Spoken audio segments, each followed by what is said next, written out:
ಅರೆ ಕಡಿಮೆ ಹಾಕು ಆದ್ರೆ ಅಸಲಿ ಹಾಕು. MDH ಕಾಶ್ಮೀರಿ ಕೆಂಪು ಮೆಣಸಿನ ಪೌಡರ್.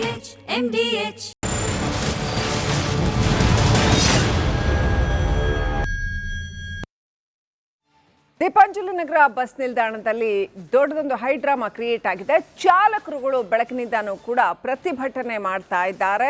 ಅವರಿಗೆ ಸರಿಯಾಗಿ ವೇತನ ಸಿಗ್ತಾ ಇಲ್ಲ. ಅಷ್ಟೇ ಅಲ್ಲ, ಮೇಲಾಧಿಕಾರಿಗಳ ಕಿರುಕುಳ, ಜೊತೆಗೆ BMTCಯಿಂದ ಸಿಗುವಂಥ ಬೆನಿಫಿಟ್ಸ್ ಏನಿದೆ ಆ ಬೆನಿಫಿಟ್ಸ್ ಏನು ಸಿಗ್ತಾ ಇಲ್ಲ. ಹೆಲ್ತ್ ಚೆಕಪ್ ಮಾಡಿಸ್ತಾ ಇಲ್ಲ. ನಾವೇ ಚಾಲಕರು, ನಮಗೆ ಬಸ್ ಪಾಸ್ ಇಲ್ಲ.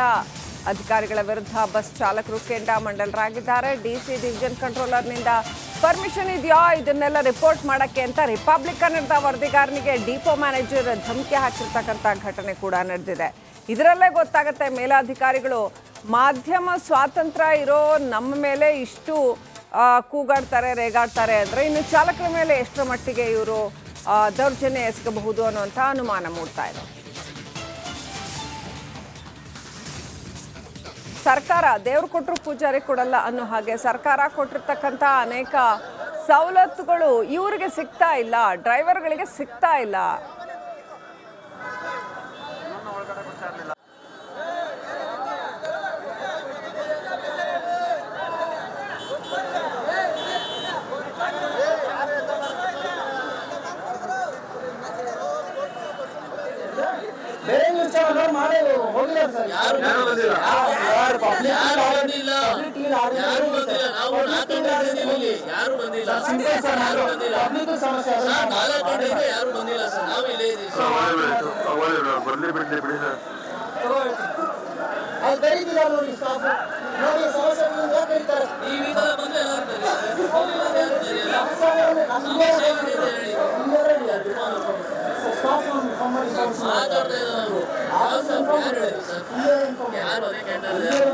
ಯಾರೋ ಮಾಡಿರ್ತಾರೆ.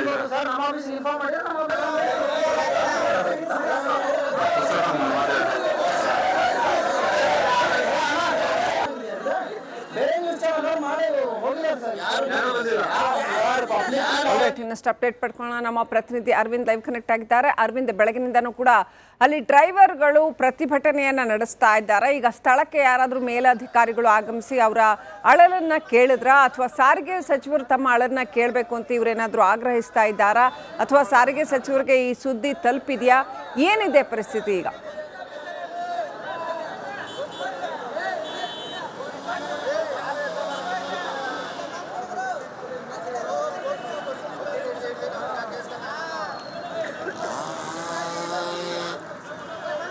ಆಲ್ ರೈಟ್, ಸಂಪರ್ಕ ಸಾಧ್ಯ ಆಗ್ತಾ ಇಲ್ಲ. ಬೆಳಗಿನಿಂದನೂ ಕೂಡ BMTC ಡ್ರೈವರ್ಗಳು ಪ್ರತಿಭಟನೆಯನ್ನು ನಡೆಸ್ತಾ ಇದ್ದಾರೆ. ಸೂಕ್ತ ಸೌಲಭ್ಯಗಳು ಅವರಿಗೆ ಸಿಗ್ತಾ ಇಲ್ಲ ಅನ್ನುವಂಥದ್ದನ್ನು ಹೇಳ್ತಾ ಇದ್ದಾರೆ. ಅಷ್ಟೇ ಅಲ್ಲ, ಅವ್ರಿಗೆ ಪಾಸ್ ಸಿಕ್ಕಬೇಕು, ಪಾಸ್ ಸಿಗ್ತಾ ಇಲ್ಲ. ರೆಗ್ಯುಲರ್ ಹೆಲ್ತ್ ಚೆಕಪ್ ಇಲ್ಲ. ಮೇಲಧಿಕಾರಿಗಳು ಕಿರುಕುಳ ಕೊಡ್ತಾರೆ, ಯಾವುದನ್ನು ಕೂಡ ಅರ್ಥ ಮಾಡ್ಕೊಳ್ಳಲ್ಲ. ಮೇಲಧಿಕಾರಿಗಳ ಕಿರುಕುಳ ಸಾಕಷ್ಟಿದೆ ಅನ್ನುವಂಥದ್ದನ್ನು ಡ್ರೈವರ್ಗಳು ಹೇಳ್ತಾ ಇದ್ದಾರೆ. ಅದನ್ನು ಕವರ್ ಮಾಡೋದಕ್ಕೆ ನಮ್ಮ ಸಿಬ್ಬಂದಿಗಳು ಹೋದರೆ ಅವ್ರಿಗೆ ಕಿರುಕುಳ ಕೊಡ್ತಾ ಇರುವಂಥದ್ದು ನೋಡಿ. ನೀವು ಇಲ್ಲಿ ಅಲ್ಲೇ ಹೊರಗಡೆ ಬಂದು ನಿಂತ್ಕೊಂಡು KSRTC ಡ್ರೈವರ್ಸು ಪ್ರೊಟೆಸ್ಟ್ ಮಾಡ್ತಾ ಇದ್ರೆ ಅದನ್ನು ಮೀಡಿಯಾದವ್ರು ಕವರ್ ಮಾಡಬಾರ್ದಂತೆ. ಯಾಕೆ ಕವರ್ ಮಾಡಬಾರ್ದು? ಅವರು ಸಾರ್ವಜನಿಕವಾಗಿ ಪ್ರತಿಭಟನೆ ಮಾಡ್ತಾ ಇದ್ದಾರೆ, ನಾವು ಯಾಕೆ ಅದನ್ನು ಸುದ್ದಿಯಾಗಿ ತಗೊಳ್ಬಾರ್ದು? ನೆಕ್ಸ್ಟ್ ಅಪ್ಡೇಟ್ ಪಡ್ಕೊಂಡು ನಮ್ಮ ಪ್ರತಿನಿಧಿ ಅರವಿಂದ್ ಲೈವ್ ಕನೆಕ್ಟ್ ಆಗಿದ್ದಾರೆ.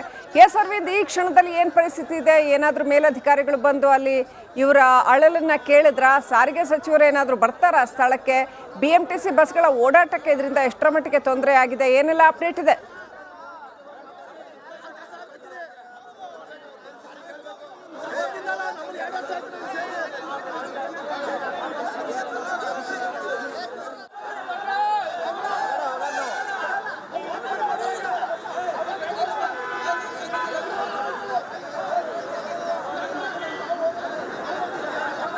ಆಲ್ ರೈಟ್, ಸಂಪರ್ಕ ಸಾಧ್ಯ ಆಗ್ತಾ ಇಲ್ಲ.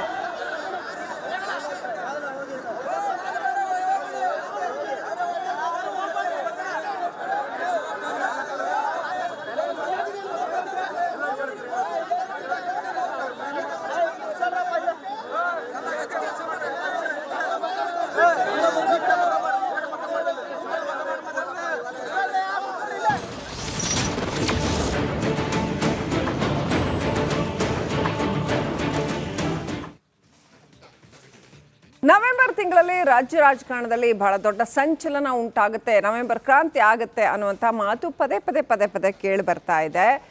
ಈಗ ಯತೀಂದ್ರ ಸಿದ್ದರಾಮಯ್ಯನವರು ಹೇಳಿರ್ತಕ್ಕಂಥ ಒಂದು ಮಾತು ನಿಜಕ್ಕೂ ಸಂಚಲನಕ್ಕೆ ಕಾರಣವಾಗಿದೆ.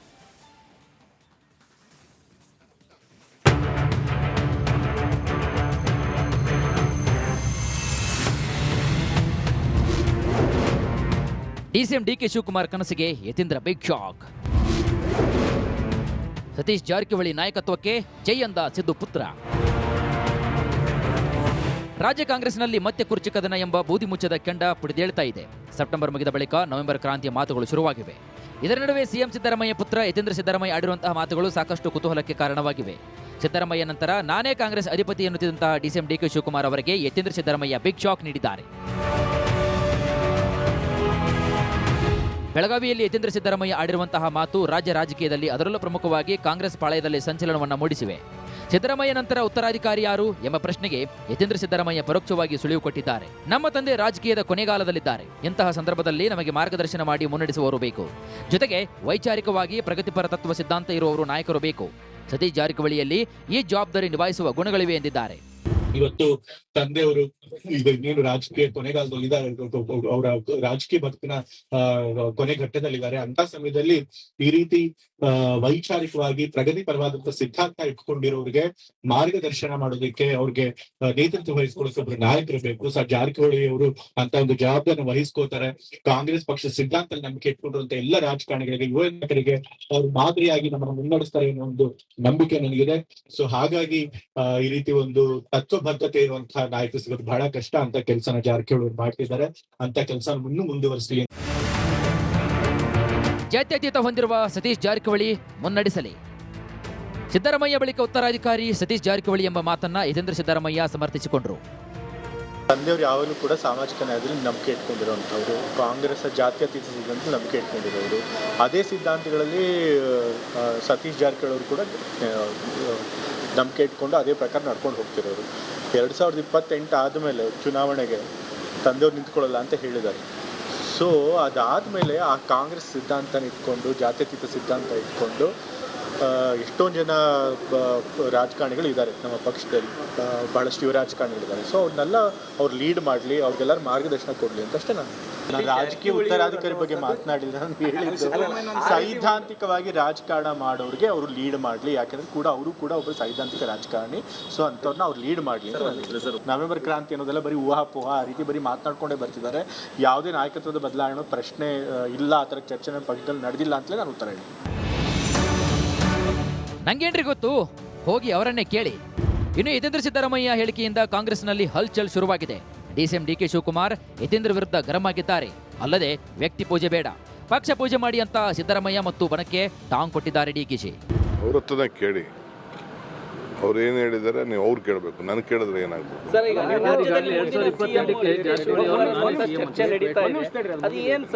ನನಗೇನು ಅವಶ್ಯಕತೆ, ಯಾರು ಚರ್ಚೆ ನನ್ನ ಬಗ್ಗೆ ಚರ್ಚೆ ಮಾಡೋಂಥ ಅವಶ್ಯಕತೆ ಇಲ್ಲ. ನಾನು ಸಿದ್ದರಾಮಯ್ಯನವ್ರು ಏನು ಹೇಳಿದ್ದೀವಿ, ಪಾರ್ಟಿ ಏನು ಹೇಳ್ತದೆ ನಾವು ಒಟ್ಟಿಗೆ ಸೇರಿ ಕೆಲಸ ಮಾಡ್ಕೊಂಡು ಹೋಗ್ತೀವಿ ಅಂತ ಹೇಳಿದ್ವಿ. ಆ ಕೆಲಸಕ್ಕೆ ನಾನು ಬದ್ಧನಾಗಿದ್ದೀನಿ. ಎಲ್ಲ ನಮ್ಮ ಕಾರ್ಯಕರ್ತರಿಗೆ ಮಾರ್ಗದರ್ಶನ ನೀಡಲಿಕ್ಕೆ ಬಂದಿದ್ದೇನೆ. ಈ ಸಹಿ ಸಂಗ್ರಹವನ್ನು ನಾವು ಮಾಡ್ತಾಯಿದ್ದೀವಿ. ನಾನು ಕೂಡ ರಾಯಚೂರು ರೂರಲ್ನಲ್ಲಿ ಎಲ್ಲ ಪದಾಧಿಕಾರಿಗಳಿಗೆ ಅಧಿಕಾರವನ್ನು ಹಸ್ತಾಂತರ ಮಾಡಿ ಅವ್ರಿಗೆ ಮಾರ್ಗದರ್ಶನ ಮಾಡಿ, ಪ್ರತಿ ನಾಯಕರು ಕೂಡ ಅವರವ್ರ ಬೂತ್ನ ಜವಾಬ್ದಾರಿ ತೆಗೆದುಕೊಂಡು ವೋಟನ್ನು ಯಾರು ಜಾಸ್ತಿ ಕೊಡಿಸ್ತಾರೆ ಅವರೇ ಮಾತ್ರ ನಾಯಕರು. ನವೆಂಬರ್ನಲ್ಲಿ ಸರ್ಕಾರಕ್ಕೆ ಹೊಸ ಸ್ವರೂಪ ಫಿಕ್ಸ್. ಇನ್ನು ಕಾಂಗ್ರೆಸ್ನಲ್ಲಿ ನವೆಂಬರ್ ಕ್ರಾಂತಿ ಫಿಕ್ಸ್. ನವೆಂಬರ್ 20ರ ಬಳಿಕ ಸರ್ಕಾರಕ್ಕೆ ಹೊಸ ಸ್ವರೂಪ ಕೊಡ್ತಾರೆ ಅಂತ ಕಾಂಗ್ರೆಸ್ನ ಹಿರಿಯ ಶಾಸಕ, ದೆಹಲಿ ವಿಶೇಷ ಪ್ರತಿನಿಧಿ ಟಿವಿ ಜಯಚಂದ್ರ ಹೇಳಿದ್ರು. ಈ ಮಧ್ಯೆ ಸಿಎಂ ಸಿದ್ದರಾಮಯ್ಯ 5 ವರ್ಷ ಸಿಎಂ ಎಂದಿದ್ದಾರೆ. 20ನೇ ತಾರೀಕಿಗೆ 2 ವರ್ಷ ಆಗುತ್ತೆ ನಾವು ಅಧಿಕಾರದ ಗದ್ದಿಗೆ ಹಿಡಿದು. ಸರ್ವೇ ಸಾಮಾನ್ಯವಾಗಿ ಲೆಕ್ಕಾಚಾರ ಏನು ಅಂತ ಹೇಳಿದ್ರೆ, ರಾಜಕೀಯ ವಲಯದಲ್ಲಿ 2 ವರ್ಷ ಆದಮೇಲೆ ಏನಾದರೂ ಕೂಡ ಹೊಸ ಥರವನ್ನು, ಹೊಸ ಸ್ವರೂಪವನ್ನು ಕೊಡ್ತಕ್ಕಂಥ ರೀತಿಯಲ್ಲಿ ಮಾಡ್ತಾರೆ ಅಂತಕ್ಕಂಥದ್ದು ಅದು ಎಲ್ಲ ಕಡೆನೂ ಕೂಡ ಹಬ್ಬಿರ್ತಕ್ಕಂಥದ್ದು. ಬಹುಶಃ 2.5 ವರ್ಷ ಆದಮೇಲೆ ಯಾವ ರೀತಿಯಾದಂಥ ನಿರ್ಣಯವನ್ನು ಮುಖ್ಯಮಂತ್ರಿಗಳು, ಉಪಮುಖ್ಯಮಂತ್ರಿಗಳು ಮತ್ತು ವರಿಷ್ಠರು ತೀರ್ಮಾನ ಮಾಡ್ತಾರೆ ಅನ್ನೋದ್ರ ಮೇಲೆ ಹೋಗ್ತದೆ. ಮುಖ್ಯಮಂತ್ರಿ ಹುದ್ದೆ ಖಾಲಿ ಇಲ್ಲ. ರಾಜಕೀಯದಲ್ಲಿ ಕೊಡ್ತಕ್ಕಂಥ ನಮ್ಮ ಮೆಸೇಜ್ ಏನಿದೆ, ಒಂದ್ಸರಿ ಆಯ್ಕೆ ಆಗಿದ್ದಾಗ 5 ವರ್ಷ ಇರ್ತಾರೆ ಅಂತಕ್ಕಂಥ ಭಾವನೆಗಳು ಇರ್ತವೆ. ಎಲ್ಲೋ ಒಂದು ಕಡೆಗೆ ಇದು ಅವಧಿ ಇದೆ ಹಾಗೆ ಹೀಗೆ ಅಂತಕ್ಕಂಥದ್ದು ಏನಾದರೂ ಕೂಡ ಬಂದರೆ ಅದು ಆಡಳಿತದ ಮೇಲೆ ಕೆಟ್ಟ ಪರಿಣಾಮ ಬೀಳ್ತದೆ. ಆಡಳಿತವನ್ನು ಯಾವುದೇ ರೀತಿಯಲ್ಲೂ ಕೂಡ ಕೆಟ್ಟ ಪರಿಣಾಮ ಬೀಳದೇ ಇರತಕ್ಕಂಥ ರೀತಿಯಲ್ಲಿ ನಾವು ನಡಿಬೇಕಾಗ್ತದೆ. ಅಂಥ ಅವಶ್ಯಕತೆ ಬಂದಂಥ ಸಂದರ್ಭದಲ್ಲಿ ವರಿಷ್ಠರು ತೀರ್ಮಾನ ಮಾಡ್ತಾರೆ. ಆದರೆ ಎಲ್ಲ ಒಂದು ಕಡೆಗೆ ಈಗ ಸದ್ಯಕ್ಕೆ ಇರ್ತಕ್ಕಂಥದ್ದು ಮುಖ್ಯಮಂತ್ರಿ ಹುದ್ದೆ ಅಂತಕ್ಕಂಥದ್ದು ಖಾಲಿ ಇಲ್ಲ, ಖಾಲಿ ಆಗ್ತದೆ ಅಂತಕ್ಕಂಥ ಸಂದರ್ಭನೂ ಕೂಡ ಇಲ್ಲ. ಈ ಹೇಳಿಕೆ ಬೆನ್ನಲ್ಲೇ ಸತೀಶ್ ಜಾರಕಿಹೊಳಿ ಅವರೇ ಮುಂದಿನ ಮುಖ್ಯಮಂತ್ರಿ ಆಗ್ತಾರಾ? ಯತೀಂದ್ರ ಆಡಿದ ಮಾತುಗಳು ಅರ್ಥವೇನು? ಜಾರಕಿಹೊಳಿ ಕುಟುಂಬಕ್ಕೆ ಒಲಿತ ಸಿಎಂ ಪಟ್ಟ? ನವೆಂಬರ್ ಕ್ರಾಂತಿ ಮುನ್ಸೂಚನೆ ನೀಡಿದ್ರಾ ಯತೀಂದ್ರ ಎಂಬ ಪ್ರಶ್ನೆ ಎದುರಾಗಿದೆ. Bureau report, republic Kannada.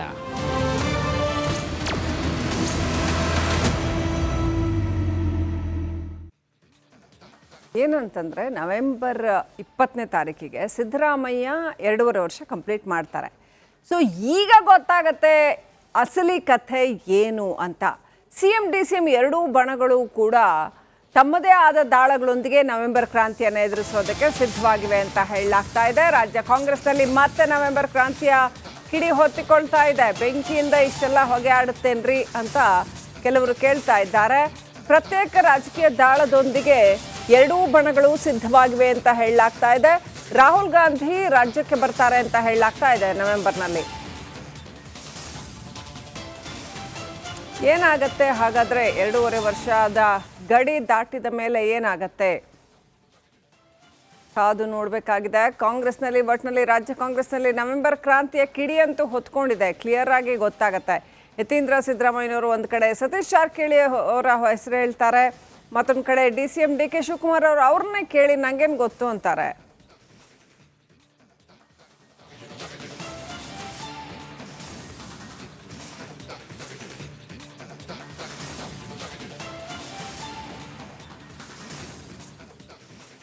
ಹಾಗಾದರೆ ಏನಾಗತ್ತೆ ನವೆಂಬರ್ 20ನೇ ತಾರೀಕಿನ ನಂತರ ಏನಾಗುತ್ತೆ ಅನ್ನೋದು ಸಾಕಷ್ಟು ಕುತೂಹಲಕ್ಕೆ ಎಡೆ ಮಾಡಿಕೊಟ್ಟಿದೆ. ಏನೆಲ್ಲ ಆಗಬಹುದು, ರಾಜಕೀಯ ಸಮೀಕರಣಗಳೇನಿದೆ ನೋಡಿ.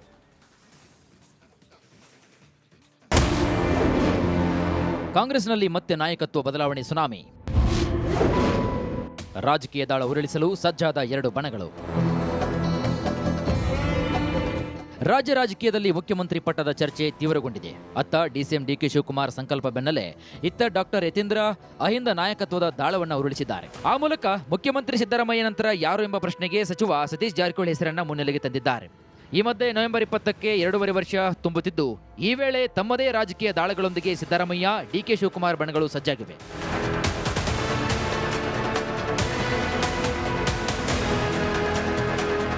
ಕಾಂಗ್ರೆಸ್ನಲ್ಲಿ ಸಿಎಂ ಪಟ್ಟದ ಆಟದ ಚರ್ಚೆ ಹೊಸ ತಿರುವನ್ನ ಪಡೆದುಕೊಂಡಿದೆ. ರಾಜ್ಯ ಕಾಂಗ್ರೆಸ್ನಲ್ಲಿ ನವೆಂಬರ್ ಕ್ರಾಂತಿ ಕಿಡಿ ಪ್ರಜ್ವಲಿಸ್ತಾ ಇದೆ. ಈ ಕ್ರಾಂತಿ ಚರ್ಚೆ ನಡುವೆ ಕಾಂಗ್ರೆಸ್ ನಾಯಕ ರಾಹುಲ್ ಗಾಂಧಿ ರಾಜ್ಯಕ್ಕೆ ಎಂಟ್ರಿ ಆಗುವ ಸಾಧ್ಯತೆ ಕೂಡ ಇದೆ. ರಾಜ್ಯ ಸರ್ಕಾರ 2.5 ವರ್ಷ ತುಂಬಿದ ಹಿನ್ನೆಲೆ ಕಾರ್ಯಕ್ರಮ ಮಾಡಲು ಪ್ಲಾನ್. ಇನ್ನು ಆ ಕಾರ್ಯಕ್ರಮಕ್ಕೆ ಆಹ್ವಾನ ನೀಡಲು ರಾಜ್ಯ ನಾಯಕರು ನಿರ್ಧಾರ ಮಾಡಿದ್ದಾರಂತೆ. ಸಿದ್ದರಾಮಯ್ಯ ಬಣಕ್ಕಿಂತ DCM DK ಶಿವಕುಮಾರ್ ಬಣವೇ ಹೆಚ್ಚು ಆಹ್ವಾನವನ್ನ ನೀಡಲು ಆಸಕ್ತಿಯನ್ನ ತೋರಿಸಿದೆಯಂತೆ. ಈ ಬಗ್ಗೆ ಪ್ರಾಥಮಿಕ ಹಂತದ ಮಾತುಕತೆ ನಡೆಸಿದೆಯಂತೆ DCM ಟೀಮ್. ರಾಹುಲ್ ಆಹ್ವಾನದ ಹಿಂದಿದೆಯಾ ರಾಜಕೀಯ ದಾಳ? ಸರ್ಕಾರಕ್ಕೆ 2.5 ವರ್ಷ ತುಂಬ್ತಾ ಇದೆ. ಹೀಗಾಗಿ DCM DK ಶಿವಕುಮಾರ್ ಅಧಿಕಾರ ಹಂಚಿಕೆ ಮಾತುಗಳನ್ನಾಡಿದಂತಿದೆ. ಈ ಮಾತನ್ನ ಮತ್ತಷ್ಟು ದೃಢೀಕರಿಸಲು DKC ಟೀಮ್ ಪ್ಲಾನ್ ಮಾಡಿದೆ. ಹೀಗಾಗಿ ರಾಹುಲ್ ಗಾಂಧಿ ಆಹ್ವಾನ ಮಾಡುವ ಮೂಲಕ ರಾಜಕೀಯ ದಾಳ ಪ್ರತಿದಾಳದ ವೇದಿಕೆಯಾಗಿದೆ. ತಮ್ಮದೇ ಚದುರಂಗದಾಟದ ಚೆಕ್ ಮೇಟ್ಗೆ ಸಿಎಂ ಹಾಗೂ DCM ಸಿದ್ಧವಾಗಿದ್ದಾರೆ ಅಂತ ಚರ್ಚೆ ಜೋರಾಗಿದೆ. ಹಾಗಾದ್ರೆ CM Siddaramaiah DCM DKC plan ಏನು? DKC ದಾಳವೇನು? ನವೆಂಬರ್ ತಿಂಗಳ ಅಂತ್ಯಕ್ಕೆ ಉನ್ನತ ಸ್ಥಾನ ಪಡೆಯುವ ಲೆಕ್ಕಾಚಾರ ಇದೆ. ಹೀಗಾಗಿ ಶಾಸಕರ ವಿಶ್ವಾಸದ ಜೊತೆಗೆ ರಾಹುಲ್ ಗಾಂಧಿ ಮನಗೆಲ್ಲುವುದು ಪ್ಲಾನ್ ಮಾಡ್ತಿದ್ದಾರಂತೆ. ನವೆಂಬರ್ ಕ್ರಾಂತಿಯ ಚರ್ಚೆಯನ್ನ ಜೀವಂತವಾಗಿಟ್ಟಷ್ಟು DCM DKC ಟೀಮ್ಗೆ ಮೈಲೇಜ್ ಜಾಸ್ತಿ ಅಂತೆ. ಸಿದ್ದರಾಮಯ್ಯ ಪ್ರತಿತಂತ್ರವೇನು? ಸಂಪುಟ ಪುನಾರಚನೆ ಮಾಡಲು ಸಿಎಂ ಸಿದ್ದರಾಮಯ್ಯ ಪ್ಲಾನ್ ಮಾಡಿದ್ದಾರೆ. ಕನಿಷ್ಠ 10 ರಿಂದ 15 ಸಚಿವರನ್ನ ಬದಲಿಸುವ ಆಸಕ್ತಿಯನ್ನು ಹೊಂದಿದ್ದಾರೆ. ಸಂಪುಟ ಪುನರಚನೆಯಾದರೆ ನಾಯಕತ್ವ ಬದಲಾವಣೆ ಇಲ್ಲ ಎಂಬ ಸಂದೇಶವೂ ಕೂಡ ಹೋಗುವುದು ಪಕ್ಕಾ. ಈ ಬಗ್ಗೆ ರಾಹುಲ್ ಗಾಂಧಿ ಜೊತೆಗೆ ಸಿಎಂ ಚರ್ಚೆ ನಡೆಸುವ ಸಾಧ್ಯತೆ ಕೂಡ ಇದೆ. ಒಟ್ಟಾರೆಯಾಗಿ ರಾಜ್ಯ ಕಾಂಗ್ರೆಸ್ನಲ್ಲಿ ಕುರ್ಚಿ ಅದಲು ಬದಲು ಆಟದ ಚರ್ಚೆ ಮತ್ತೆ ಮುನ್ನೆಲೆಗೆ ಬಂದಿದೆ. ಡಿಕೆಶಿ ಟೀಮ್ ಅಧಿಕಾರ ಹಂಚಿಕೆ ಬಗ್ಗೆ ಪ್ರಸ್ತಾಪ ಮಾಡಿದರೆ ಅಹಿಂದ ಟೀಮ್ ಸಿದ್ದರಾಮಯ್ಯನವರೇ 5 ವರ್ಷ ಸಿಎಂ ಎಂತಿದ್ದಾರೆ. ಈ ರಾಜಕೀಯ ಮೇಲಾಟದಲ್ಲಿ ಯಾರು ಮೇಲಾಗ್ತಾರೆ, ಯಾರು ಸೋಲ್ತಾರೆಂದು ಕಾಲವೇ ಉತ್ತರಿಸಬೇಕಾಗಿದೆ. Bureau report, republic Kannada. ನೋಡಿ, ರಾಜಕೀಯ ಸಮೀಕರಣಗಳು ಹೇಗೆ ಬದಲಾಗ್ತವೆ ಸಮಯ ಹತ್ರ ಬರ್ತಾ ಇದ್ದ ಹಾಗೆ ಅಂತ ಯತೀಂದ್ರ ಸಿದ್ದರಾಮಯ್ಯ ಬಹಳ ಕ್ಲಿಯರ್ ಆಗಿ ಹೇಳ್ತಾರೆ. ಸಿದ್ದರಾಮಯ್ಯ ಅವರ ಉತ್ತರಾಧಿಕಾರಿ ಅಂದರೆ ಮುಂದೆ ಲೀಡ್ ಮಾಡ್ಕೊಂಡು ಹೋಗೋರು ಸತೀಶ್ ಜಾರಕಿಹೊಳಿ ಅಂತ. ಡಿ ಕೆ ಶಿವಕುಮಾರ್ ಅವರ ವಿಚಾರವನ್ನು ಎಲ್ಲೂ ಹೇಳೋದಿಲ್ಲ. ಅವರು ಬಹಳ ಕ್ಲಿಯರ್ ಆಗಿ ಹೇಳ್ತಾರೆ, ಸತೀಶ್ ಜಾರಕಿಹೊಳಿ ಅವರು ಸಿದ್ಧಾಂತದ ಮೇಲೆ ರಾಜಕಾರಣ ಮಾಡ್ಕೊಂಡು ಹೋಗೋದಾದ್ರೆ ಲೀಡ್ ಮಾಡೋದು ಸತೀಶ್ ಜಾರಕಿಹೊಳಿ ಅಂತ ಹೇಳ್ತಾರೆ. ಯಾಕೆ ಸತೀಶ್ ಜಾರಕಿಹೊಳಿ ಅವರ ಹೆಸರು ಹೇಳಿದ್ರು ಹಾಗಾದ್ರೆ? ಇದು ಏನಾಗತ್ತೆ, ಇನ್ನು ಯಾವೆಲ್ಲ ಸಮೀಕರಣಗಳಿಗೆ ಕಾರಣ ಆಗತ್ತೆ? ಸಿಎಂ ಸ್ಥಾನದ ಮೇಲೆ ಕಣ್ಣಿಟ್ಟ DCM ಡಿ ಕೆ ಶಿವಕುಮಾರ್ ಅವರ ನಿಲುವೇನು ಅಂತ ಅವ್ರಿಗೆ ಮೈಕ್ ಹಿಡಿದ್ರೆ ನೀವು ಅವ್ರನ್ನೇ ಕೇಳಿ ನಂಗೇನು ಗೊತ್ತು ಅಂತಾರೆ. ಅಂದರೆ ಅದು ಎಲ್ಲೊಂದು ಕಡೆ ಇರಿಟೇಷನ್ಗೆ ಕಾರಣವಾಗಿದೆ ಡಿ ಕೆ ಶಿವಕುಮಾರ್ ಅವರಿಗೆ ಅಂತ ಅನ್ಸುತ್ತೆ. ಸಿದ್ದರಾಮಯ್ಯ ಟೀಮ್ DKಶಿಗೆ ಮತ್ತೊಂದು ಶಾಕ್ ಕೊಡೋಕ್ಕೆ ಹೊರಟಿದೆ. ಸತೀಶ್ ಸಿದ್ದರಾಮಯ್ಯ ಅವರ ಉತ್ತರಾಧಿಕಾರಿ ಅಂತ ಯತೀಂದ್ರ ಸಿದ್ದರಾಮಯ್ಯ ಹೇಳಿದ್ದಾರೆ. ಹಾಗಾದ್ರೆ ಮುಂದೇನಾಗತ್ತೆ? ಪೊಲಿಟಿಕಲ್ ಎಕ್ಸ್ಕ್ಲೂಸಿವ್ ನಮ್ಮ ರಿಪಬ್ಲಿಕ್ ಕನ್ನಡದಲ್ಲಿ.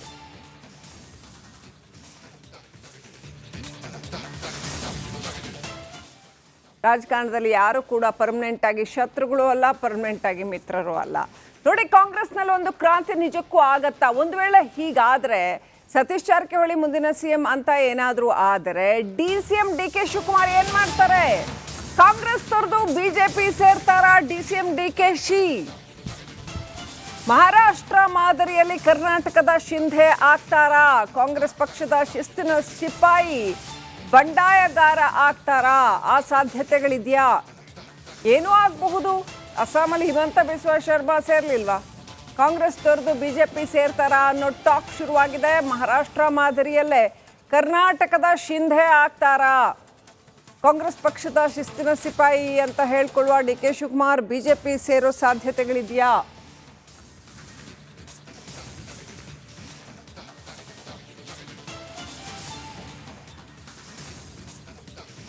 ನೋಡಿ, ಡಿ ಕೆ ಶಿವಕುಮಾರ್ ಬಹಳ ಸ್ಟ್ರಿಕ್ಟ್ ಆಗಿ ಹೇಳಿದ್ರು, ಈ ಸಿಎಂ ಹುದ್ದೆ ವಿಚಾರವಾಗಿ ಯಾವುದೇ ಕಾರಣಕ್ಕೂ ಬಹಿರಂಗ ಚರ್ಚೆ ಬೇಡ ಅಂದ್ರು. ತಮ್ಮದೇ ಪರಮಾಪ್ತರಿಗೂ ಕೂಡ ನೋಟಿಸ್ ಜಾರಿ ಮಾಡಿದ್ರು ಆ ಕುರಿತಾಗಿ ಮಾತನಾಡಿದ್ದಕ್ಕೆ. ಸ್ವತಃ ಸಿಎಂ ಮಗ ಈಗ ಸಿಎಂ ವಿಚಾರದಲ್ಲಿ ಮಾತನಾಡಿದ್ದಾರೆ. ಹಾಗಾದ್ರೆ ಯತೀಂದ್ರ ಸಿದ್ದರಾಮಯ್ಯಗೆ ಕೆಪಿಸಿಸಿ ಅಧ್ಯಕ್ಷರಾದಂಥ ಡಿ ಕೆ ಶಿವಕುಮಾರ್ ನೋಟಿಸ್ ಕೊಡ್ತಾರಾ?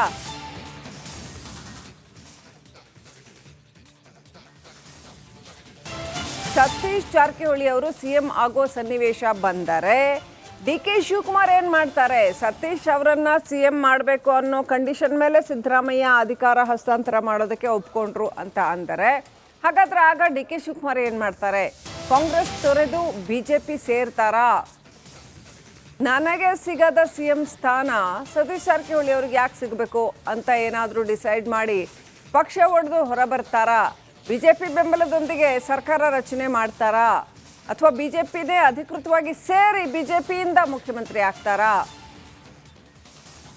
ಅಥವಾ ಮುಖ್ಯಮಂತ್ರಿ ಆಗುವಷ್ಟು ಶಾಸಕರ ಬಲ ಇಲ್ಲದೆ ಹೋದಲ್ಲಿ ಮುಂದೆ ಎಲೆಕ್ಷನ್ಸ್ ಅಲ್ಲಿ ಬಿಜೆಪಿಯಿಂದ ಕಂಟೆಸ್ಟ್ ಮಾಡ್ತಾರಾ?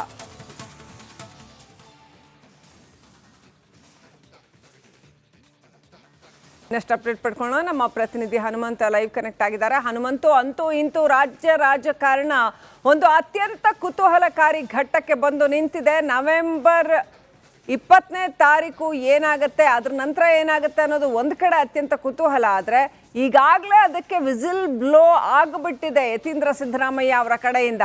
ಸತೀಶ್ ಜಾರಕಿಹೊಳಿ ಮುಂದಿನ ನಾಯಕರು ಅಂತ ಹೇಳೋದ್ರ ಮುಖಾಂತರವಾಗಿ ಏನೆಲ್ಲ ರಾಜಕೀಯ ಸಮೀಕರಣಗಳಿಗೆ ಇದು ಕಾರಣ ಆಗ್ಬೋದು?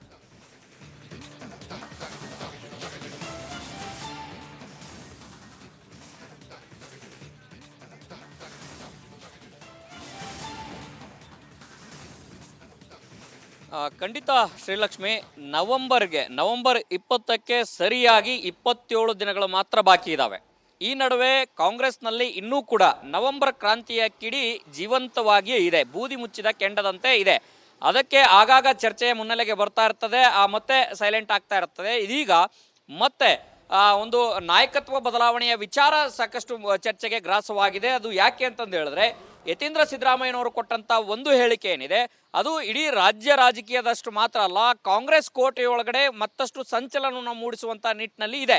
ಯಾಕೆಂತಂದು ಹೇಳಿದ್ರೆ CM ಸಿದ್ದರಾಮಯ್ಯವರು ರಾಜಕೀಯ ಕಾಲದ ಕೊನೆ ಘಟ್ಟದಲ್ಲಿದ್ದಾರೆ.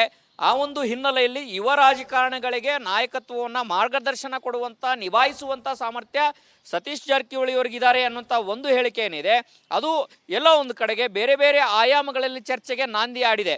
ಪ್ರಮುಖವಾಗಿ DCM DK ಶಿವಕುಮಾರ್ ಅವರು ಕೂಡ ನವೆಂಬರ್ ತಿಂಗಳ ಅಂತ್ಯಕ್ಕೆ ಒಂದು ಗಡುವನ್ನು ಹಾಕಿಕೊಂಡಂತೆ ಕಾಣಿಸ್ತಾ ಇರುವಂಥದ್ದು. ಯಾಕೆ ಅಂತಂದು ಹೇಳಿದ್ರೆ ಅವರ ಆಪ್ತ ವಲಯದಲ್ಲಿ ಕೇಳಿ ಬರ್ತಾ ಇರುವಂಥ ಮಾತೇನಂತಂದು ಹೇಳಿದ್ರೆ ನವೆಂಬರ್ 20ರ ನಂತರದಲ್ಲಿ ರಾಜಕೀಯ ಒಂದಷ್ಟು ಮಾತ್ರ ಬದಲಾವಣೆಗಳಾಗ್ತವೆ.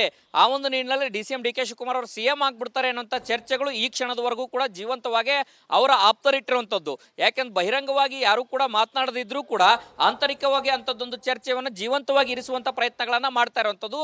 ಯಾಕೆಂದ್ರೆ ಹೈಕಮಾಂಡ್ ಕೂಡ ಬಹಳ ಸ್ಪಷ್ಟವಾಗಿ ಹೇಳಿತ್ತು, ಯಾರು ಕೂಡ ನಾಯಕತ್ವ ಬದಲಾವಣೆಯ ವಿಚಾರಕ್ಕೆ ಬಹಿರಂಗವಾಗಿ ಯಾರು ಕೂಡ ಮಾತನಾಡಬಾರದು. ಒಂದೊಮ್ಮೆ ಅವರನ್ನ ಮಾತನಾಡಿದ್ರೆ ಅವರ ವಿರುದ್ಧ ಕಠಿಣ ಒಂದಷ್ಟು ಕ್ರಮವನ್ನು ಜರುಗಿಸಬೇಕಾಗುತ್ತೆ ಅನ್ನುವಂಥ ಎಚ್ಚರಿಕೆಯನ್ನು ಕೊಟ್ಟಿದ್ರು. ಎಚ್ಚರಿಕೆಯ ನಡುವೆಯೂ ಕೂಡ ಒಂದಷ್ಟು ಬಹಿರಂಗ ಹೇಳಿಕೆಗಳೀಗ ಹೊರಗಡೆ ಬರ್ತಾ ಇರುವಂಥದ್ದು. ಮತ್ತೆ CM ಸಿದ್ದರಾಮಯ್ಯ ಅವರು ಕೂಡ ಇಳಿಸುವಂಥದ್ದು ಅಷ್ಟು ಸುಲಭನ ಅಂತ ಪ್ರಶ್ನೆ ಬಂದಾಗ CM ಸಿದ್ದರಾಮಯ್ಯ ಅವರು ಮೊದಲಿಂದನೂ ಕೂಡ ರಾಜಕೀಯ ಚಾಣಾಕ್ಷತನಕ್ಕೂ ಕೂಡ ಸಾಕ್ಷಿಯಾದಂಥವ್ರು. ಮತ್ತೆ ಈ ಹಿಂದೆನೂ ಕೂಡ ಮೊದಲ ಬಾರಿ CM ಆದಂಥ ಸಂದರ್ಭದಲ್ಲಿ ಆಗಿರ್ಬೋದು, ಮತ್ತೆ ಎರಡನೇ ಬಾರಿ CM ಆದಂಥ ಸಂದರ್ಭದಲ್ಲಿ ಪ್ರಬಲ ಆಕಾಂಕ್ಷಿ ಆಗಿರುವಂತಹ DCM DK ಶಿವಕುಮಾರ್ ಅವರ ನಡುವೆ ಮತ್ತೆ CM ಸಿದ್ದರಾಮಯ್ಯ ಅವರ ನಡುವೆ ಪೈಪೋಟಿ ಹೆಚ್ಚಾದಾಗ ಹೈಕಮಾಂಡ್ CM ಸಿದ್ದರಾಮಯ್ಯನವರಿಗೆ ಮಣೆ ಹಾಕಿತ್ತು ಅಂತಂದು ಹೇಳಿದ್ರೆ ಅಷ್ಟು ಸುಲಭ ಅಲ್ಲ. ಮತ್ತೆ ಹಿಂದುಳಿದ ವರ್ಗಗಳ ರಾಜಕಾರಣವನ್ನು ಮಾಡ್ತಾ ಇರುವಂತಹ ರಾಹುಲ್ ಗಾಂಧಿ ಅವರು ಏಕಾಏಕಿ ಇಂಥದ್ದೊಂದು ನಿರ್ಧಾರ ತೆಗೆದುಕೊಳ್ತಾರ ಅನ್ನೋಂಥದ್ದು ನೋಡಿದ್ರೆ ಅದು ಒಂದಷ್ಟು ರಿಸ್ಕಿಗೆ ಕೈ ಹಾಕುವಂಥದ್ದು ಕಡಿಮೆ ಅಂತ ಅನಿಸುತ್ತೆ. ಆದ್ರೆ ಒಂದಂತೂ ಸತ್ಯ, ರಾಜ್ಯ ರಾಜಕಾರಣದಲ್ಲಿ ನವೆಂಬರ್ ಕ್ರಾಂತಿಯ ಕಿಡಿ ಏನಿದೆ ಅದು ಹೆಚ್ಚೆಚ್ಚು ಬೆಳಕಿಗೆ ಬರ್ತಾ ಇದೆ ಮತ್ತು ನಾಯಕತ್ವದ ಪ್ರಶ್ನೆಗಳು ಮತ್ತೆ ಮುನ್ನೆಲೆಗೆ ಬರ್ತಾ ಇರುವಂಥದ್ದು. ಮತ್ತೆ ಈ ನಡುವೆ ತಮ್ಮದೇ ಆದಂತ ಸ್ಟ್ರಾಟಜಿಗಳನ್ನ CM ಸಿದ್ದರಾಮಯ್ಯ ಅವರು ಮಾಡಿದ್ದಾರೆ, ಇತ್ತ DCM DK ಶಿವಕುಮಾರ್ ಅವರು ಮಾಡಿದ್ದಾರೆ. ಎರಡೂ ಬಣಗಳಿಂದ ತಮ್ಮ ತಮ್ಮ ತಂತ್ರಗಾರಿಕೆಯನ್ನ ಮಾಡಿದ್ದಾರೆ. ಈ ತಂತ್ರಗಾರಿಕೆಗಳನ್ನ ಯಾವ ರೀತಿ ಹೈಕಮಾಂಡ್ ನೋಡುತ್ತೆ, ಈ ಅಸಮಾಧಾನವನ್ನ ಯಾವ ರೀತಿ ಶಮನವನ್ನ ಮಾಡುತ್ತೆ. ಓಕೆ, ಮತ್ತೆ ನಿಮ್ಮನ್ನ ಸಂಪರ್ಕ.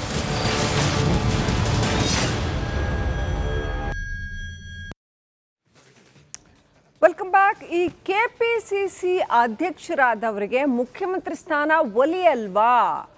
ನೋಡಿ, ಹಿಂದೆ ಏನಿತ್ತು ಅಂತಂದ್ರೆ ಕಾಂಗ್ರೆಸ್ನಲ್ಲಿ KPCC ಅಧ್ಯಕ್ಷರಾದವರೇ ಮುಖ್ಯಮಂತ್ರಿ ಆಗಿಬಿಡ್ತಾ ಇದ್ರು. ಎಲ್ಲಿವರೆಗೂ? ಮಲ್ಲಿಕಾರ್ಜುನ ಖರ್ಗೆ ಅವರು KPCC ಪ್ರೆಸಿಡೆಂಟ್ ಆಗಿರೋವರೆಗೂ. ಮಲ್ಲಿಕಾರ್ಜುನ ಖರ್ಗೆ ಅವರು KPCC ಅಧ್ಯಕ್ಷರಾಗಿದ್ದಾಗ ಧರ್ಮಸಿಂಗ್ ಅವರು CM ಆದ್ರು. ಅಲ್ಲಿಗೆ KPCC ಅಧ್ಯಕ್ಷರಾದವರು ಮುಖ್ಯಮಂತ್ರಿ ಆಗುವ ಸಂಪ್ರದಾಯ ಸ್ಟಾಪ್ ಆಗಿ ಹೋಯ್ತಾ? ಆ ನಂತರ KPCC ಅಧ್ಯಕ್ಷರಾದ ಯಾರಿಗೂ ಕೂಡ ಮುಖ್ಯಮಂತ್ರಿ ಪಟ್ಟ ಒಲಿಯಲಿಲ್ಲ. ಸೊ ಹಾಗಾದ್ರೆ ಈಗ DK ಶಿವಕುಮಾರ್ ಅವರಿಗೆ ಏನಾಗತ್ತೆ ನೋಡಿ? ಕಾಂಗ್ರೆಸ್ JDS ಮೈತ್ರಿ ಸರ್ಕಾರ ಇದ್ದಾಗ ಧರ್ಮ್ ಸಿಂಗ್ ಅವರಿಗೆ ಲಕ್ ಹೊಡಿತು. ಮಲ್ಲಿಕಾರ್ಜುನ ಖರ್ಗೆ ಅವರು KPCC ಅಧ್ಯಕ್ಷರಾಗಬೇಕಾಯ್ತು. ಮುಂದೂ ಕೂಡ ಅದು ದಿನೇಶ್ ಗುಂಡೂರಾವ್ ಇರ್ಬೋದು ಅಥವಾ ಮುಂದೆ ಯಾರೆಲ್ಲ KPCC ಅಧ್ಯಕ್ಷರಾಗ್ತಾ ಬಂದ್ರು ಅವರಿಗೆ CM ಸ್ಥಾನ ಸಿಗಲಿಲ್ಲ. ಪರಮೇಶ್ವರ್ ಅಧ್ಯಕ್ಷರಾಗಿದ್ದಾಗ ಸಿದ್ದರಾಮಯ್ಯನವರು CM ಆದ್ರು.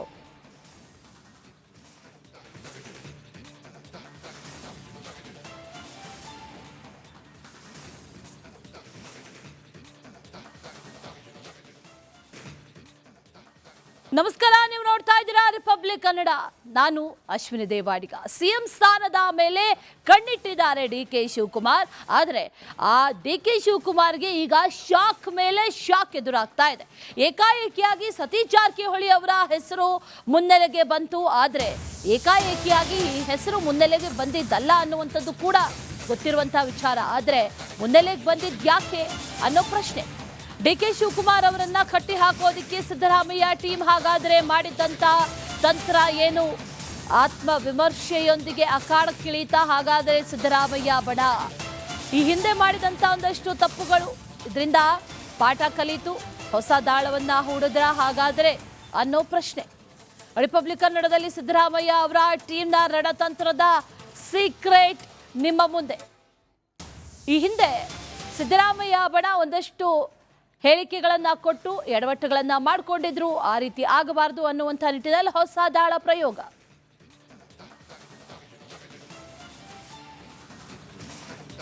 ರಾಜ್ಯ ಕಾಂಗ್ರೆಸ್ ಅಧಿಕಾರದ ಕಚ್ಚಾಟ ಈಗ ಶುರುವಾಗಿದೆ. ನವೆಂಬರ್ ಕ್ರಾಂತಿ ಫಿಕ್ಸ್ ಅನ್ನುವಂಥ ಮಾತು ಇದೀಗ ಜೋರಾಗಿ ಕೇಳಿ ಬರ್ತಾ ಇದೆ. ಸೈಲೆಂಟ್ ಆಗಿದ್ದಂತಹ ಸಿದ್ದರಾಮಯ್ಯ ಟೀಮ್ ಈಗ ಅಲರ್ಟ್ ಕೂಡ ಆಗಿದೆ. ಇದಕ್ಕಾಗಿ ಹಳೆ ತಪ್ಪುಗಳ ಬಗ್ಗೆ ವಿಮರ್ಶೆಯನ್ನ ಕೂಡ ಮಾಡ್ಕೊಂಡಿದ್ದಾರಂತೆ. ಅದ್ಯಾಕಂತೀರಾ ಈ ಸ್ಟೋರಿ ನೋಡಿ.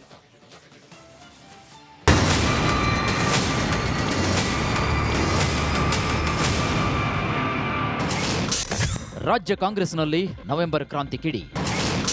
ಕ್ರಾಂತಿ ಕಾಳಗಕ್ಕೆ ಆತ್ಮವಿಮರ್ಶೆಯೊಂದಿಗೆ ರೆಡಿನಾ? ರಾಜ್ಯದಲ್ಲಿ ಸಿಎಂ ಬದಲಾವಣೆ ವಿಚಾರ ಬಹುತೇಕ ಖಚಿತ ಆಗಿದೆಯಾ ಎಂಬ ಅನುಮಾನ ತೀವ್ರಗೊಂಡಿದೆ.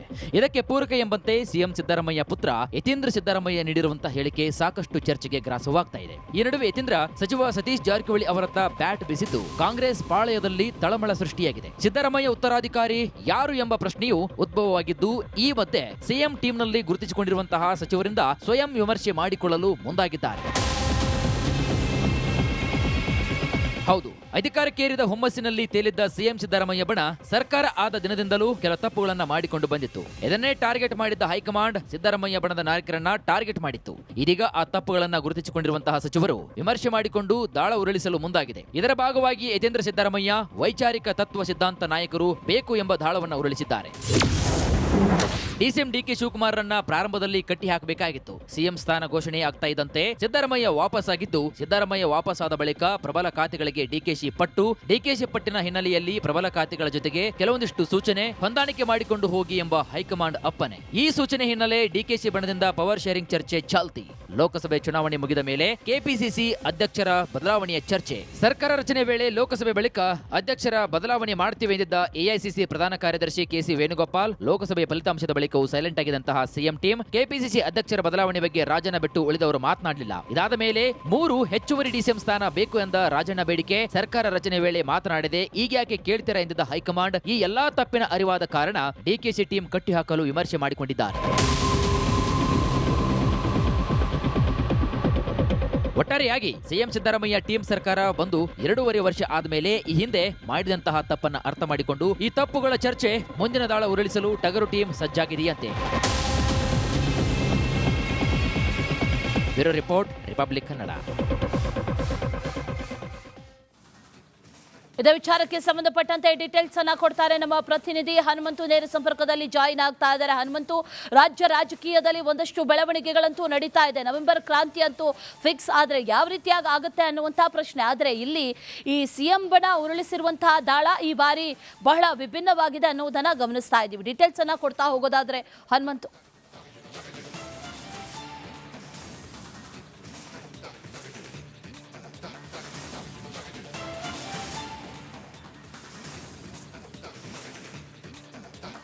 ಖಂಡಿತ ಅಶ್ವಿನಿ, ನವೆಂಬರ್ ಕ್ರಾಂತಿಗೆ ಕಾಂಗ್ರೆಸ್ನಲ್ಲಿರುವಂತಹ ಬಣಗಳೆಲ್ಲರೂ ಕೂಡ ರೆಡಿ ಆಗಿದ್ದಾವೆ. ಒಂದು ನವೆಂಬರ್ ತಿಂಗಳಾಂತಕ್ಕೆ ನಾನು ಪಟ್ಟವನ್ನು ಪಡಿಬೇಕು ಅನ್ನೋಂಥ ಪ್ರಯತ್ನವನ್ನು ಡಿಸಿಎಂ ಡಿಕೆ ಶಿವಕುಮಾರ್ ಅವರು ಮಾಡಿದ್ದಾರೆ. ಮೊದಲಿಂದನೂ ಕೂಡ ಡಿಸಿಎಂ ಡಿಕೆ ಶಿವಕುಮಾರ್ ಅವರು ಯಾವುದೇ ಕಾರಣಕ್ಕೂ ಸಿಎಂ ಆಗಬಾರ್ದು ಅನ್ನೋಂತಹ ನಿಲುವನ್ನು ಸಿಎಂ ಸಿದ್ದರಾಮಯ್ಯ ಅವರ ಬಣದಲ್ಲಿ ಗುರುತಿಸಿಕೊಂಡಿರುವಂಥ ಒಂದಷ್ಟು ಸಚಿವರು ಹೊಂದಿರುವಂಥದ್ದು. ಹಾಗಾಗಿ ಹೈಕಮಾಂಡ್ ನಾಯಕರ ಮುಂದೆನೂ ಕೂಡ ಆಗಾಗ ಹೋಗಿ ಡಿಸಿಎಂ ಡಿಕೆ ಶಿವಕುಮಾರ್ ಅವರ ಬಗ್ಗೆ ಒಂದಷ್ಟು ದೂರುಗಳನ್ನು ಹೇಳುವಂಥ ಕೆಲಸಗಳನ್ನು ಕೂಡ ಮಾಡಿದ್ರು. ಮತ್ತೊಂದು ಕಡೆಗೆ ಡಿಸಿಎಂ ಡಿಕೆ ಶಿವಕುಮಾರ್ ಅವರು ಕೂಡ ಸಿಎಂ ಬಣದಲ್ಲಿ ಗುರುತಿಸಿಕೊಂಡಿರುವಂತಹ ಸಚಿವರ ವಿರುದ್ಧವೂ ಕೂಡ ಒಂದಷ್ಟು ದೂರು ಹೇಳುವಂಥ ಪ್ರಸಂಗವೂ ಕೂಡ ಹಿಂದೆ ನಡೆದಿದೆ. ಆದರೆ ಈಗ ಪ್ರಮುಖವಾಗಿ ಗಮನಿಸಬೇಕಾದಂಥ ವಿಚಾರ ಏನಂತಂದು ಹೇಳಿದ್ರೆ, ನವೆಂಬರ್ ಕ್ರಾಂತಿಯ ಒಂದು ಕಿಡಿ ಏನಿದೆ ಅದು ಇನ್ನೇನು ನವೆಂಬರ್ ತಿಂಗಳಿಗೆ ಎಂಟ್ರಿ ಆಗೋ ಹೊತ್ತಿನಲ್ಲೇ ಒಂದಷ್ಟು ಮುನ್ಸೂಚನೆಗಳು ಈಗ ಸಿಗ್ತಾ ಇರುವಂಥದ್ದು. ಒಂದು ಕಡೆಗೆ ಡಿಸಿಎಂ ಡಿಕೆ ಶಿವಕುಮಾರ್ ಅವರು ಸಂಕಲ್ಪ ಮಾಡ್ತಾರೆ. ನಿನ್ನೆ ರಾಯರ ಮಠದಲ್ಲಿ 2023ರಲ್ಲಿ ಪಕ್ಷ ಅಧಿಕಾರಕ್ಕೆ ಬರಲಿ ಅಂತ ಒಂದು ಸಂಕಲ್ಪ ಮಾಡಿದ್ದೆ, ಇದೀಗ ಮತ್ತೊಂದು ಸಂಕಲ್ಪ ಮಾಡಿದ್ದೀನಿ ಅನ್ನುವಂಥ ಮಾತನ್ನು ಹೇಳ್ತಾರೆ. ಯತೀಂದ್ರ ಸಿದ್ದರಾಮಯ್ಯ ಅವರು ಮುಂದಿನ ನಾಯಕತ್ವವನ್ನು ಸತೀಶ್ ಜಾರಕಿಹೊಳಿ ಅವರು ವಹಿಸ್ತಾರೆ ಅನ್ನುವಂಥ ಮಾತುಗಳನ್ನು ಹೇಳ್ತಾರೆ. ಇದು ಎಲ್ಲ ಒಂದು ಕಡೆಗೆ ಚರ್ಚೆಗೆ ಸಾಕಷ್ಟು ಗ್ರಾಸವಾಗಿರುವಂಥದ್ದು. ಮತ್ತೆ ಇಬ್ಬರೂ ಕೂಡ ಸಿಎಂ ಸಿದ್ದರಾಮಯ್ಯ ಅವರಾಗಿರ್ಬೋದು, ಅವರ ಬಣದಲ್ಲಿ ಗುರುತಿಸಿಕೊಂಡಿರುವಂಥ ನಾಯಕರಾಗಿರ್ಬೋದು, ಮತ್ತೆ ಡಿಸಿಎಂ ಡಿಕೆ ಶಿವಕುಮಾರ್ ಅವರ ಬಣದಲ್ಲಿ ಗುರುತಿಸಿಕೊಂಡಿರುವಂತಹ ನಾಯಕರಾಗಿರ್ಬೋದು, ತಮ್ಮದೇ ಆದಂತಹ ರಾಜಕೀಯ ದಾಳ ಪ್ರತಿದಾಳಗಳನ್ನ ರೆಡಿ ಮಾಡ್ಕೊಂಡಿದ್ದಾರೆ ಅನ್ನುವಂಥ ಒಂದಷ್ಟು ಮುನ್ಸೂಚನೆಗಳಿದಾವೆ. ಅದರಲ್ಲೂ ಕೂಡ ಈ ಹಿಂದೆ ಸಿಎಂ ಸಿದ್ದರಾಮಯ್ಯ ಬಣದಲ್ಲಿ ಗುರುತಿಸಿಕೊಂಡಿರುವಂತಹ ಸಚಿವರು ಕೆಲವರು ಮಾಡಿಕೊಂಡಿರುವಂತಹ ಎಡವಟ್ಟುಗಳೇನಿತ್ತು, ಆ ಎಡವಟ್ಟುಗಳನ್ನು ಕೂಡ ಒಂದಷ್ಟು ಆತ್ಮವಿಮರ್ಶೆಯನ್ನ ಮಾಡ್ಕೊಳ್ಳುವಂತ ಲೆಕ್ಕಾಚಾರದಲ್ಲಿ ಒಂದಷ್ಟು ಮಾತುಕತೆಯೂ ಕೂಡ ನಡೆದಿದೆ ಅನ್ನುವಂಥ ಮಾಹಿತಿಗಳು ಈಗ ಲಭ್ಯ ಆಗಿರುವಂಥದ್ದು. ಅವರ ಒಂದು ವಿಮರ್ಶೆಗಳನ್ನ ಮಾಡಿಕೊಂಡೇ ಈಗ ರಾಜಕೀಯ ಚದುರಂಗದ ಆಟಕ್ಕೆ ಎಂಟ್ರಿ ಆಗಿದ್ದಾರೆ ಅನ್ನುವಂಥ ಮಾಹಿತಿಗಳು ಈಗ ಲಭ್ಯ ಆಗ್ತಾರಂಥದ್ದು. ಒಟ್ಟಾರೆಯಾಗಿ ಈ ನವೆಂಬರ್ 20ರ ಹೊತ್ತಿನಲ್ಲಿ 2.5 ವರ್ಷ ತುಂಬಿದ ನಂತರದಲ್ಲಿ ಸರ್ಕಾರದಲ್ಲಿ ಮತ್ತಷ್ಟು ಕಾಂಗ್ರೆಸ್ ಪಕ್ಷದಲ್ಲಿ ಒಂದಷ್ಟು ಕ್ರಾಂತಿಯ ಸಾಕಷ್ಟು ಒಂದಷ್ಟು ಕಿಚ್ಚೆಬ್ಬಿಸುವಂತ ಸಾಕಷ್ಟು ಸಾಧ್ಯತೆಗಳಿದಾವೆ. ಈ ನಡುವೆ ಹೈಕಮಾಂಡ್ ಕೂಡ ಒಂದಷ್ಟು ತೀಕ್ಷ್ಣವಾದಂಥ ನಡೆಗಳನ್ನ ಅನುಸರಿಸುವಂತ ಲೆಕ್ಕಾಚಾರದಲ್ಲಿ ಇದ್ದಂತೆ ಕಾಣಿಸ್ತಾ ಇರುವಂಥದ್ದು. ಯಾಕಂತ ಹೇಳಿದ್ರೆ ಬಿಹಾರ ಎಲೆಕ್ಷನ್ ಇದೆ. ಬಿಹಾರ ಎಲೆಕ್ಷನ್ ಆದ ನಂತರದಲ್ಲಿ ಕರ್ನಾಟಕ ರಾಜ್ಯದಲ್ಲಿ ಒಂದಷ್ಟು ಬದಲಾವಣೆಗಳಾಗತ್ತೆ. ಅದು ಬದಲಾವಣೆ ಆಗುವಂಥದ್ದು ಕೇವಲ ಸಚಿವ ಸಂಪುಟ ಮಾತ್ರ ಬದಲಾವಣೆ ಆಗತ್ತಾ ಅಥವಾ ಸಿಎಂ ಸ್ಥಾನದ ಬದಲಾವಣೆಯೂ ಕೂಡ ಆಗತ್ತಾ? ಒಂದಷ್ಟು ಚರ್ಚೆಗಳು ಜೀವಂತವಾಗಿರುವಂಥದ್ದು. ಸಿಎಂ ಸಿದ್ದರಾಮಯ್ಯನವರು ಇರುವ ಲೆಕ್ಕಾಚಾರ ಏನಂತಂದು ಹೇಳಿದ್ರೆ, ಒಂದು ಸಚಿವ ಸಂಪುಟ ಕ್ಯಾಬಿನೆಟ್ ರಿಶಫಲ್ ಅನ್ನ ಮಾಡುವಂಥದ್ದು, 10 ರಿಂದ 15 ಸಚಿವರನ್ನ ಬದಲಾಯಿಸಿ ಹೊಸ ತಂಡವನ್ನ ಕೊಡುವಂಥದ್ದು, ಮತ್ತೆ ಹೊಸ ಸ್ವರೂಪವನ್ನ ಸರ್ಕಾರಕ್ಕೆ ಹೊಸ ಸ್ವರೂಪ ಕೊಡುವಂತ ನಿಟ್ಟಿನಲ್ಲಿ ಅವರಂತ ಪ್ರಯತ್ನಗಳನ್ನು ಮಾಡ್ತಾರಂಥದ್ದು. ಆ ಮೂಲಕ ನಾಯಕತ್ವ ಬದಲಾವಣೆ ಇಲ್ಲ ಅನ್ನುವಂಥ ಸಂದೇಶ ಕೊಡುವಂತ ಲೆಕ್ಕಾಚಾರದಲ್ಲಿ ಸಿಎಂ ಸಿದ್ದರಾಮಯ್ಯ ಅವರು ಇದ್ದಾರೆ. ಆದರೆ ಇತ್ತ ಡಿ.ಕೆ ಶಿವಕುಮಾರ್ ಅವರು ನವೆಂಬರ್ ತಿಂಗಳ ಅಂತ್ಯಕ್ಕೆ ಒಂದಷ್ಟು ಬದಲಾವಣೆಗಳಾಗಬಹುದು, ಉನ್ನತ ಸ್ಥಾನ ಸಿಗಬಹುದು ಅನ್ನುವಂಥ ನಿರಂತರ ಪ್ರಯತ್ನಗಳು ಕೂಡ ಮಾಡ್ತಾ ಇರುವಂಥದ್ದು. ಈ ನಡುವೆ ಹೈಕಮಾಂಡ್ ಅನ್ನು ಕೂಡ ಮನಗೆಲ್ಲುವಂತ ಒಂದು ಸತತ ಪ್ರಯತ್ನಗಳನ್ನು ಮಾಡ್ತಾ ಇದ್ದಾರೆ. ಒಟ್ಟಾರೆಯಾಗಿ ನವೆಂಬರ್ನಲ್ಲಿ ರಾಜಕೀಯ ಮಹತ್ತರ ಬೆಳವಣಿಗೆಗಳಾಗುವಂಥದ್ದು ಬಹುತೇಕ ಖಚಿತ ಆಗ್ತಾ ಇರುವಂಥದ್ದು. Ashwini. Right Hanumanthu, thank you ಡೀಟೇಲ್ಸ್ಗೆ. ಮತ್ತೆ ರಾಜ್ಯ ಕಾಂಗ್ರೆಸ್ ಅಧ್ಯಕ್ಷ ಪಟ್ಟಕ್ಕಾಗಿ ಈಗ ಜಂಗಿ ಕುಸ್ತಿ ಆರಂಭ ಆಗಿದೆ. ಈಗಾಗಲೇ ಕೆಪಿಸಿಸಿ ಅಧ್ಯಕ್ಷ ಸ್ಥಾನಕ್ಕೆ ಸಾಕಷ್ಟು ಜಟಾಪಟಿಗಳು ಕೂಡ ಶುರುವಾಗಿದೆ. ಹಾಲಿ ಸಚಿವರ ನಡುವೆ ಕೆಪಿಸಿಸಿ ಪಟ್ಟಕ್ಕಾಗಿ ಫೈಟ್ ಕೂಡ ನಡೀತಾ ಇದೆ. ನವೆಂಬರ್ ಕ್ರಾಂತಿಯ ವಿಚಾರ ಒಂದು ಕಡೆ, ಆ ಚರ್ಚೆಯ ಬೆನ್ನಲ್ಲೇ ಪೈಪೋಟಿ ಕೂಡ ಶುರುವಾಗಿದೆ. ಕ್ರಾಂತಿ ಅಂತೂ ಫಿಕ್ಸ್, ಆದರೆ ಯಾವ ಬಣದಲ್ಲಿ ಯಾವ ರೀತಿಯಾಗಿ ಕ್ರಾಂತಿಗಳಾಗತ್ತೆ ಅನ್ನುವಂಥದ್ದು ಇನ್ನೂ ಕೂಡ ಕುತೂಹಲ. ಆದರೆ ಹಾಲಿ ಸಚಿವರ ನಡುವೆ ಕೆಪಿಸಿಸಿ ಪಟ್ಟಕ್ಕಾಗಂತೂ ಫೈಟ್ ನಡೀತಾ ಇದೆ. ಈ ಹಿಂದೆ ಕೆಪಿಸಿಸಿ ಅಧ್ಯಕ್ಷ ಗಾದಿ ಬೇಡ ಅನ್ನುವಂತಹ ನಿಟ್ಟಿನಲ್ಲಿ ಮಾತಾಡ್ಕೊಂಡಿದ್ರು, ಹೇಳ್ಕೊಂಡಿದ್ರು. ಆದರೆ ಈಗ ಅದೇ ಸಚಿವರು ಕೆಪಿಸಿಸಿ ಅಧ್ಯಕ್ಷ ಸ್ಥಾನದ ಮೇಲೆ ಕಣ್ಣಿಟ್ಟಿದ್ದಾರೆ. ರಿಪಬ್ಲಿಕ್ ಕನ್ನಡದಲ್ಲಿ ಮತ್ತೊಂದು ಎಕ್ಸ್ಕ್ಲೂಸಿವ್ ಸ್ಟೋರಿ. ಮೊದಲು ಬೇಡ ಅಂತ ಹೇಳಿದ್ದಂತ ಸಚಿವರಿಂದಾನೇ ಈಗ ಲಾಬಿ ಶುರುವಾಗಿದೆ. ಸಿಎಂ ಡಿಸಿಎಂ ಬಣದ ಸಚಿವರಿಂದ ಕೆಪಿಸಿಸಿ ಅಧ್ಯಕ್ಷ ಗಾದಿಯ ಮೇಲೆ ಈಗ ಕಣ್ಣಿದೆ. ಸತೀಶ್ ಜಾರಕಿಹೊಳಿ, ಈಶ್ವರ್ ಖಂಡ್ರೆ ಇವರಿಬ್ಬರ ಮಧ್ಯೆಯೂ ಕೂಡ ತೀವ್ರವಾದಂತಹ ಪೈಪೋಟಿ ಇದೆ. ಇವರಿಬ್ಬರಿಂದಲೂ ಕೂಡ ಸಚಿವ ಸ್ಥಾನವನ್ನ ತ್ಯಜಿಸೋದಕ್ಕೂ ಕೂಡ ರೆಡಿ ಅನ್ನುವಂತಹ ಸಂದೇಶವನ್ನ ಕೂಡ ಈಗಾಗಲೇ ರವಾನೆ ಮಾಡಿದ್ದಾರೆ. ಕೆಪಿಸಿಸಿ ಅಧ್ಯಕ್ಷ ಸ್ಥಾನವನ್ನೇನಾದರೂ ಕೊಟ್ರೆ ಸಚಿವ ಸ್ಥಾನವನ್ನ ನಾವು ತ್ಯಜಿಸೋದಕ್ಕೂ ಕೂಡ ಸಿದ್ಧ ಅನ್ನುವಂಥ ರೀತಿಯಲ್ಲಿ ಹೇಳಿದ್ದಾರೆ. ಮೊದಲು ಸಚಿವ ಸ್ಥಾನದ ಜೊತೆಗೆ ಕೆಪಿಸಿಸಿ ಅಧ್ಯಕ್ಷ ಸ್ಥಾನವನ್ನು ಕೂಡ ಕೊಡಿ ಅನ್ನುವಂಥ ಬೇಡಿಕೆ ಇತ್ತು. ಈಗ ಸಚಿವ ಸ್ಥಾನ ಬೇಡ, ಕೆಪಿಸಿಸಿ ಅಧ್ಯಕ್ಷ ಗಾದಿ ಸಾಕು ಅಂತ ಸಚಿವರು ಕೂಡ ಹೇಳ್ತಾ ಇದ್ದಾರೆ. ಅಧ್ಯಕ್ಷ ಸ್ಥಾನಕ್ಕೆ, ಕಾಂಗ್ರೆಸ್ ಅಧ್ಯಕ್ಷ ಸ್ಥಾನಕ್ಕೆ ಒಂದು ರೀತಿಯಲ್ಲಿ ಜಂಗಿ ಕುಸ್ತಿ ಈಗ ಆರಂಭ ಆಗಿದೆ. ಈಗ ಈ ಹಿಂದೆ ಹೇಳಿದ್ದಂಥ ಸಚಿವರೇ, ಬೇಡ ಅಂತ ಹೇಳಿದ್ದಂಥ ಸಚಿವರೇ ಈಗ ಕೆಪಿಸಿಸಿ ಪಟ್ಟವನ್ನ ಕೊಟ್ಟರೆ ನಾವು ಅದನ್ನು ಮುನ್ನಡೆಸ್ಕೊಂಡು ಹೋಗ್ತೀವಿ ಅನ್ನುವಂಥ ರೀತಿಯಲ್ಲೂ ಕೂಡ ಮಾತುಕತೆಗಳನ್ನು ನಡೆಸಿದ್ದಾರೆ ಅನ್ನುವಂಥ ಮಾಹಿತಿಗಳು ಕೂಡ ಈಗ ಲಭ್ಯ ಆಗ್ತಾ ಇರೋದು. ಎರಡೂ ಬಣದ ಮಧ್ಯೆಯೂ ಕೂಡ ಬಹಳ ಪೈಪೋಟಿ ಇರೋದಂತೂ ಸತ್ಯ. ಆದರೆ ಕೆಪಿಸಿಸಿ ಅಧ್ಯಕ್ಷರು ಬದಲಾಗ್ತಾರಾ, ಏನಾಗುತ್ತೆ ನವೆಂಬರ್ ಕ್ರಾಂತಿಯ ಸಂದರ್ಭದಲ್ಲಿ ಅನ್ನುವಂಥ ಪ್ರಶ್ನೆಗಳು ಇನ್ನೂ ಕೂಡ ಹಾಗೆ ಉಳಿದಿದೆ.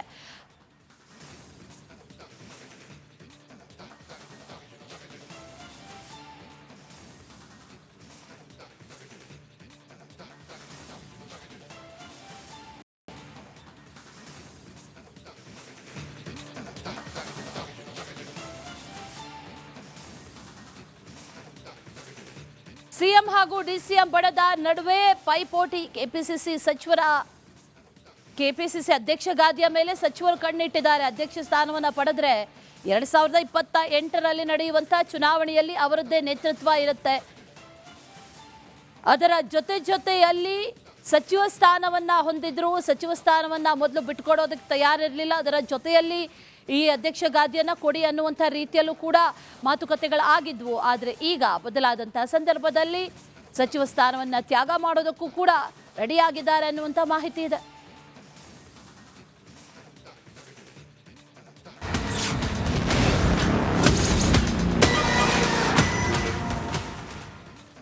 ಕಲಬುರಗಿಯ ಚಿತ್ತಾಪುರದಲ್ಲಿ ನವೆಂಬರ್ 2ರ ಈ RSS ಪಥಸಂಚಲನ ವಿಚಾರಕ್ಕೆ ಸಂಬಂಧಪಟ್ಟಂತೆ ಸಂಘರ್ಷ ಇನ್ನೂ ಕೂಡ ಮುಂದುವರೆದಿದೆ. RSS ಪಥಸಂಚಲನಕ್ಕೆ ಪ್ರತಿಯಾಗಿ ಜೈ ಭೀಮ್ ಸಂಘಟನೆಯಿಂದಲೂ ಕೂಡ ಪಥಸಂಚಲನಕ್ಕೆ ಪ್ಲಾನ್ ಕೂಡ ಮಾಡಲಾಗಿದೆ. ಇದರ ಬಗ್ಗೆ ಒಂದು ವರದಿ ಇದೆ, ನೋಡ್ಕೊಂಬನ್ನಿ.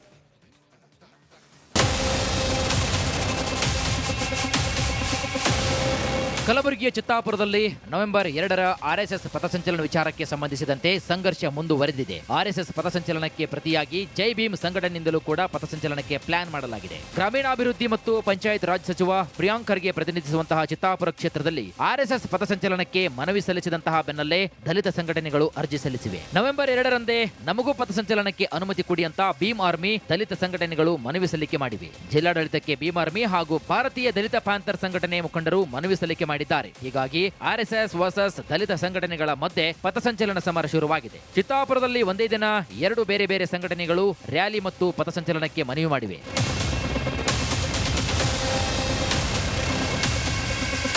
ಈಗ ಕಲಬುರಗಿ ಜಿಲ್ಲಾಡಳಿತ ನವೆಂಬರ್ 2ರಂದು ಚಿತ್ತಾಪುರದಲ್ಲಿ ಯಾವ ಸಂಘಟನೆಗೆ ರ್ಯಾಲಿ ಮತ್ತು ಪಥಸಂಚಲನಕ್ಕೆ ಅವಕಾಶ ಕೊಡುತ್ತೆ, ಯಾವ ಸಂಘಟನೆಯ ಮನವಿಯನ್ನ ತಿರಸ್ಕರಿಸುತ್ತೆ ಎಂಬ ಕುತೂಹಲ ಮನೆ ಮಾಡಿದೆ. ಜಿಲ್ಲಾಡಳಿತವು ಯಾವುದಾದರೊಂದು ಸಂಘಟನೆಗೆ ಮಾತ್ರವೇ ನವೆಂಬರ್ 2ರಂದು ರ್ಯಾಲಿ ಪಥಸಂಚಲನ ನಡೆಸಲು ಅವಕಾಶವನ್ನ ನೀಡಿ ಮತ್ತೊಂದು ಸಂಘಟನೆಯ ಮನವಿಯನ್ನ ತಿರಸ್ಕರಿಸಬಹುದು. ಹೀಗಾಗಿ ಜಿಲ್ಲಾಡಳಿತದ ತೀರ್ಮಾನವೇ ಈಗ ಕುತೂಹಲಕ್ಕೆ ಕಾರಣವಾಗಿದೆ. ಚಿತ್ತಾಪುರದಲ್ಲಿ ಆರ್ಎಸ್ಎಸ್ ಪಥಸಂಚಲನಕ್ಕೆ ಅನುಮತಿ ಸಿಗುತ್ತಾ ಇಲ್ವಾ ಎಂಬ ವಿಚಾರಕ್ಕೆ ಇಡೀ ರಾಜ್ಯದ ಜನರ ಚಿತ್ತ ಕಲಬುರಗಿಯ ಹೈಕೋರ್ಟ್ನತ್ತ ನೆಟ್ಟಿದೆ. Bureau report, republic Kannada.